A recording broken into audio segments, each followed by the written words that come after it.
Bismillahirrahmanirrahim.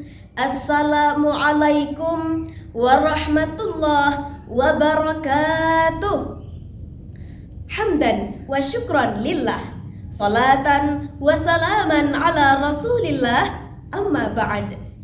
Dewan juri yang arif dan bijaksana, hadirin dimanapun Anda berada, yang insya Allah dirahmati oleh Allah Subhanahu wa Ta'ala.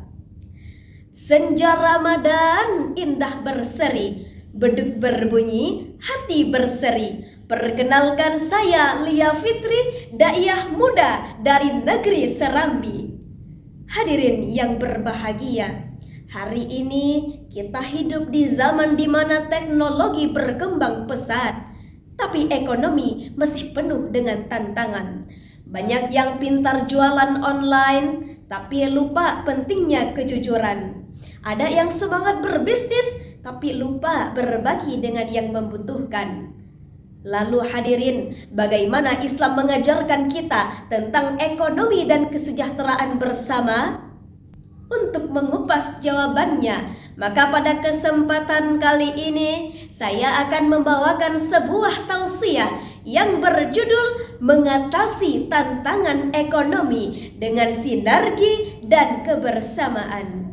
Allah Subhanahu wa Ta'ala berfirman dalam Quran surah Al-Hasyr ayat 7 yang artinya, apa saja harta yang diperoleh tanpa peperangan yang dianugerahkan Allah kepada Rasul-Nya dari penduduk beberapa negeri adalah untuk Allah, Rasul, kerabat, anak yatim, orang miskin, dan orang dalam perjalanan. Demikian agar harta itu tidak hanya beredar di antara orang-orang kaya saja di antara kamu. Ayat ini menjelaskan bahwa Islam mengatur sistem ekonomi yang adil dan inklusif. Kekayaan tidak boleh hanya dinikmati oleh segelintir orang, tetapi harus didistribusikan secara merata demi kesejahteraan bersama. Oleh karena itu, Islam mengenalkan konsep zakat, infak, sedekah, dan wakaf sebagai instrumen untuk menyeimbangkan ekonomi.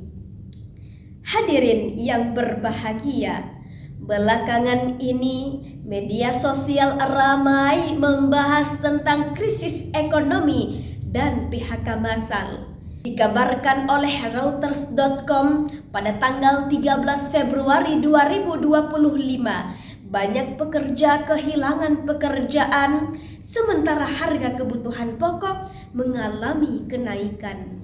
Namun hadirin, Islam telah memberikan solusi melalui prinsip ekonomi yang berbasis keadilan dan kesejahteraan. Rasulullah Sallallahu Alaihi Wasallam mencontohkan pentingnya kerjasama dalam ekonomi. Dalam hadis dari Anas bin Malik disebutkan, barang siapa yang suka diluaskan rezekinya dan dipanjangkan umurnya, maka sambunglah tali silaturahmi. Hadis riwayat Bukhari. Kerjasama dan sinergi menjadi kunci dalam menghadapi tantangan ekonomi. Jika masyarakat saling membantu seperti yang diajarkan Islam, maka kesejahteraan bisa lebih merata. Namun hadirin, ada juga sebagian warga kalau masalah diskon semangatnya dahsyat. Lihat angka merah langsung berangkat. Kalau belanja keranjang penuh padat. Promo beli 1 gratis 4 langsung angkat. Tapi pas disuruh sedekah, disuruh bayar zakat, malah mendadak ingat cicilan ketat. Betul? Hadirin yang berbahagia, data dari State of Global Islamic Economy Report 2023-2024 menunjukkan bahwa konsumsi umat muslim dunia dalam sektor ekonomi syariah mencapai 2,4 triliun dolar Amerika Serikat. Hal ini membuktikan bahwa ekonomi berbasis prinsip Islam memiliki potensi besar jika dikelola dengan baik. Padahal hadirin, dalam ekonomi Islam, filantropi seperti zakat dan wakaf memiliki potensi besar dalam mengatasi kemiskinan dan memperbaiki kesejahteraan masyarakat. Data dari Sistem Informasi Wakaf Kementerian Agama tahun 2022 menunjukkan bahwa wakaf tunai di Indonesia memiliki potensi hingga 180 triliun per tahun. Jika dikelola dengan baik, dana ini bisa digunakan untuk membangun sektor ekonomi produktif yang membantu masyarakat kurang mampu. Lantas hadirin, apa yang bisa kita lakukan?